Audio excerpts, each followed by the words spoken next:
দল থেকে বহিষ্কারের পরও নতুন আরেকটি video viral Jamaat MP Gazi নজরুলের। বাংলাদেশ জামায়াত ইসলামী থেকে বহিষ্কৃত সাতক্ষীরা 4 আসনের সংসদ সদস্য গাজী নজরুল ইসলামকে ঘিরে নতুন করে শুরু হয়েছে ব্যাপক আলোচনা।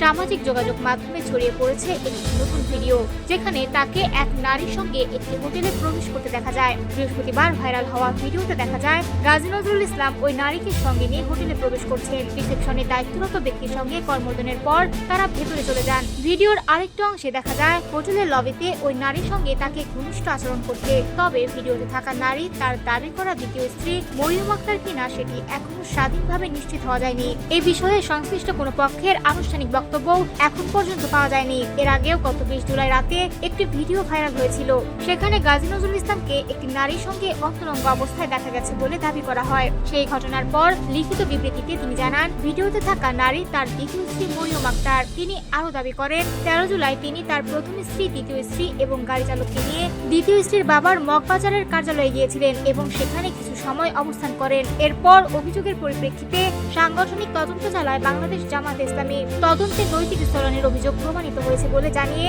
বুধবার কেন্দ্রীয় নির্বাহী পরিষদের সভায় গাজী নজরুল ইসলামকে দল থেকে বহিষ্কারের সিদ্ধান্ত নেওয়া হয়। সবশেষে নতুন ভিডিওটি প্রকাশ্যে আসার পর বিষয়টি আবারও আলোচনার কেন্দ্রবিন্দুতে উঠে এসেছে। তবে ভিডিওতে থাকা নারী আসলে মরিয়ম আক্তার কিনা কিংবা এই ঘটনায় নতুন কোনো ব্যাখ্যা আসবে কিনা সেই প্রশ্নের উত্তর এখনো স্পষ্ট নয়।